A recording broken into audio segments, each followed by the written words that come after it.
Nu rieden tussen Zwolle en Ljouwert nog 2 sneltreinen in het oeren. Provincie en verkeersbureau Arriva willen daar in de nieuwe situatie graag 2 stoptreinen in het oeren bij haar. Maar minister Schultz van Hagen van Verkeer liet vreed weten daar niet van te vielen. Het argwaasje van de provincie. Ja, we zijn teleurgesteld dat we er net bij zitten, omdat wij vinden dat wij goede argumenten hebben om in ieder geval vanaf 2015 extra trein tussen Ljouwert en Zwolle rijden te laten.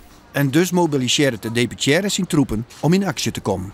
Friesland is de grootste provincie in Noord-Nederland, het de meeste inwoners, het hoogste bruto regionaal product. En het kan net zo zijn dat die nou echt letterlijk en figuurlijk onder het zietspoor komen te lezen. Dus wij zijn al in peteer met steden Ljouwert en de gemeente Heerenveen, maar ook de reizigersverenigingen die ik kogels binnen hier roer, om ervoor te zorgen dat je rugdien wordt aan uw belangen.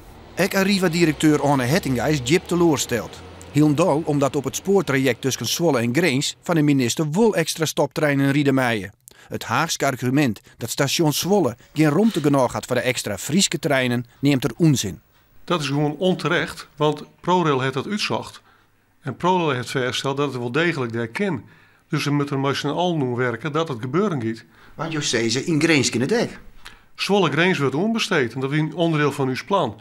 Maar Zwolle-Ljouwert weer ook onderdeel van uw plan en dat moet ik. Hettinga wil nog met de provincie een voestmeidje richting Den Haag om de Tweede Kamer te uitzoeken dat de extra stoptreinen wel mogelijk binnen.